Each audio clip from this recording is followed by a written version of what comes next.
everybody, welcome to another video. My name is Infiniti and today I am back with another Sentro knitting machine video. I will preface this whole video by stating that it is not a tutorial. If you are looking for tutorials, I have a Sentro knitting machine playlist back on my channel. So after this video is over, I will leave it linked at the end, so make sure you stick around for that. Before we get into today's video, I do have a quick word for you, and then we're going to dive right in to this yarn and this machine. This video is brought to you by my supporters over at Craftpreneur. Craftpreneur is my monthly pattern club, which includes my knitting, crochet, and Sentro knitting machine designs.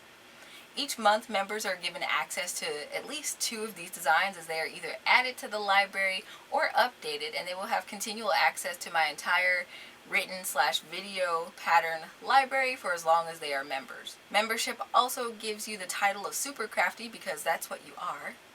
Members are also given complimentary access to most of my crochet or knitting courses that are published on the website. For example, I recently published a step-by-step crochet course which will walk you through all the terminology, discussions about gauge, and the actual mechanics of the craft. It is a self-paced course that is usually purchased individually, but because you are monthly or quarterly supporters, you get access to it totally free as long as you're signed up for the club. The support I get from Craftpreneur allows me to continue to operate this channel and publish the tutorial content that you've come to know and love. So, if you want to support me and make cool stuff, as I'm sure you've seen under the community tab here, then consider heading over and signing up today after the end of this tutorial. Alright, let's dive into the instruction. Alright, today I will be again working on my Sentro 32 needle knitting machine, and I will be working with Lion Brand's Basic Stitch Premium. As the name of the yarn entails, it is a premium acrylic. It's anti-pilling. It's really great for garments and things that are used heavily. So it doesn't do all the weird janky stuff that yarn tends to do called pilling. This yarn has 219 yards in it. You can usually get pretty good head out of one skein if you're doing basic stitches. Now, the label will tell you a recommendation for different projects, and it really just depends on what you're going for there with that. We are here yet again with a 4-weight medium yarn. Yay!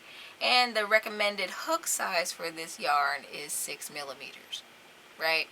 So right there off the bat, from reading the label, we're already slightly concerned, but this is why I make these videos, so you don't have to sacrifice your machine to potential yarn monsters.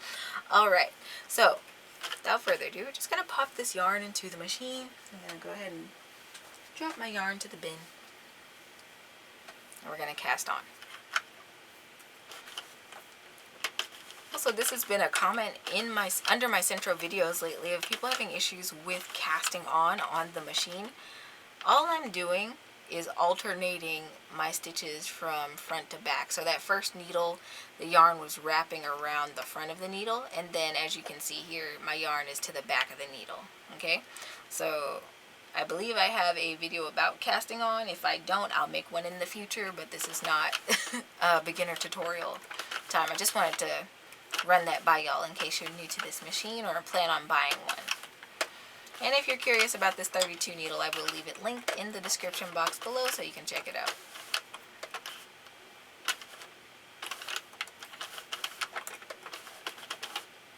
Alright, now I'm going to crank up a few rows. I think today I'm going to also put it in the loosest tension guide, though I have worked this yarn in the middle tension guide before. So, kind of spoiled that, but I have worked with this yarn in this machine before. It's just been a little bit.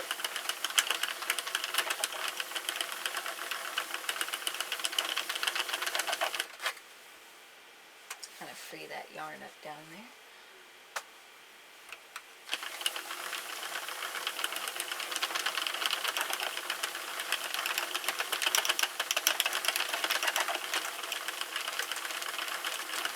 I'm looking at my cast on row, and it kind of looks like I messed up casting on, which is hilarious, but totally happens. Sometimes you zone out and you misguide the yarn in there. We'll see once I cast this off if I truly goofed up or not, or if my tension was just weird.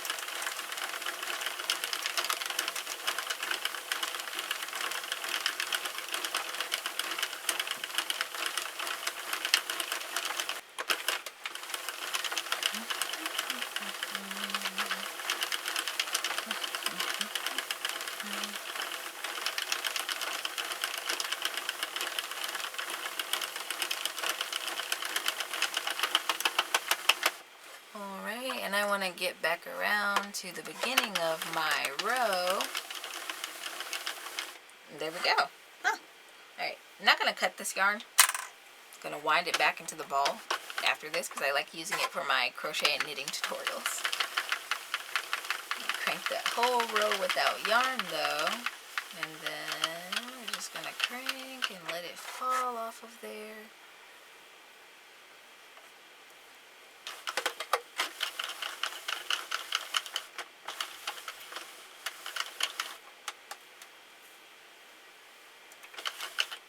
There we go. Alright, and I'm going to zoom this in so we can take a look at it. Alright, so here it looks like I did about 10 rows on accident, but anyway, I meant to do more, but it's fine. I didn't mess up my cast on row so much as I started pulling out stitches from my cast off row, but it's fine because this is not a project.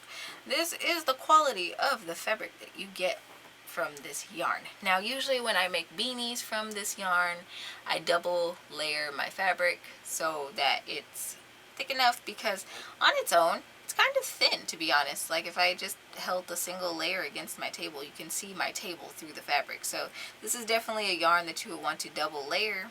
I believe when I was deep into the process of making my beanies, I would use a skein, or most of a skein per hat, depending on how many rows I did. But some of those beanies can still be found on my website if you're interested in that. But yeah, this has been Lion Brand Basic Stitch in the Sentro knitting machine. Does it work? Yes, absolutely. Anything you see wrong with this swatch here is totally user error on my end. I thank you for making it to the end of this video. Again, if you enjoy my content, please consider heading over to my website and signing up for Hey Craftpreneur today. When you sign up, you get access to all of my crochet, knitting, and Sentro patterns that are exclusive to that program, including my socks and knee socks with the crochet or knitted heels. So people have been enjoying those socks quite a bit. So if you want to make them, you can head over there and sign up, support the content. It's the only way I'm able to stick around and make these videos that you enjoy so much. Before I go, I will tell you the color of this yarn. I think it's definitely called Saltwater. So it's kind of interesting, but yeah, it's a very pretty deep blue, and I know people are going to ask me in the comments later. So there we go. Alright, that's all for today. Thanks for watching, and until next time, happy making.